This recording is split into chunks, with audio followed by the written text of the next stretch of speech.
Hi, Professor Gibby. This is Gina Baird, and I'm going to be reviewing chapters 9 and 10 in our business law. Chapter 9 deals with the law of the contracts and sales. The definition of a contract is a legally enforceable exchange of promises or an exchange of promises for an act. A contract brings predictability to exchange. Generally, one feels if there is a contract that they won't have any issues with whom they have entered into the contract with. To obtain uniformity among state laws, particularly laws with sales contracts, the National Conference of Commissioners on Uniform State Laws and the American Law Institute drafted a set of commercial laws applicable to all states. This was called the Uniform Commercial Code, the UCC. These types of contracts include, number one, an express, which is an exchange, an express contract, which is an exchange between parties that can either be oral or written and are enforceable. Number two is an implied contract, and this is a contract that's established by the conduct of the parties. Number three is a unilateral contract, and this is an exchange of a promise for an act. Number four is a bilateral contract, and this is an exchange of one promise for another promise.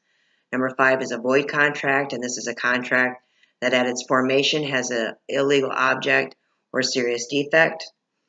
A voidable contract is a contract that gives one of the parties the option of withdrawing from the agreement. A valid contract is a contract that meets all legal requirements for a fully enforceable contract. Number 8 is an executed contract, and this is a contract of the terms of which have been performed. Number 10 is an unenforceable contract, and this is a contract that exists but can't be enforced because of valid defense. Number 11 is a quasi-contract. This is a contract, a court-imposed agreement. This is a court-imposed agreement to prevent the unjust enrichment of one party when the parties have not previously agreed to an enforceable contract. There are 6 elements to make a contract valid. So the first element that makes a contract valid is a legal offer, and this is an offer that shows objective intent to enter into the contract, and it's definite and it's communicated to the offeree. The second element is legal acceptance. This is an acceptance that shows objective intent to enter into the contract that is communicated by proper means to the offerer and that mirrors the terms of the offer. The third element is consideration. This is a bargain for exchange of promises in which a legal detriment is suffered by the promisee.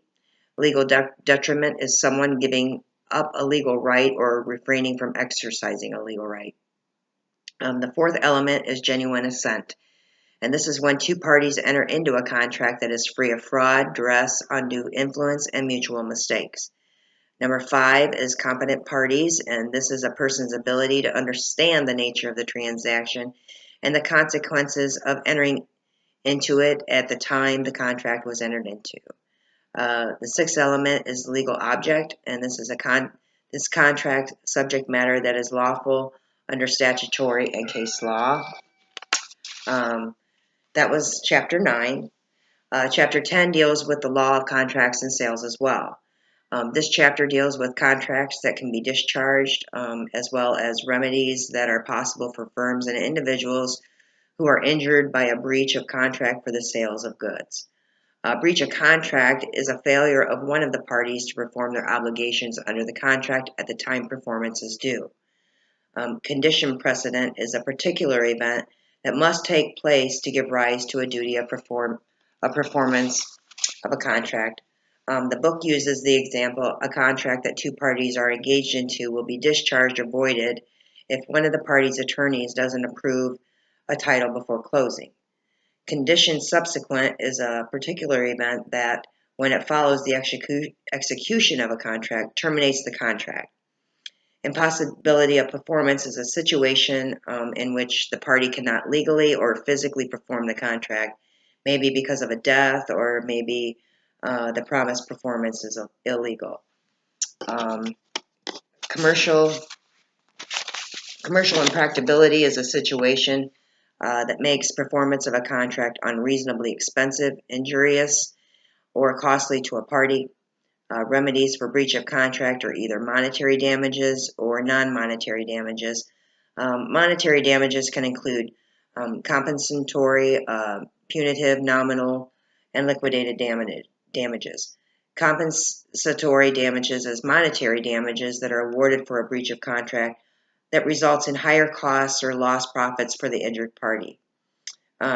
Punitive damages are monetary damages, and these are awarded in excess of compensatory damages for the sole purpose of deferring similar conduct in the future.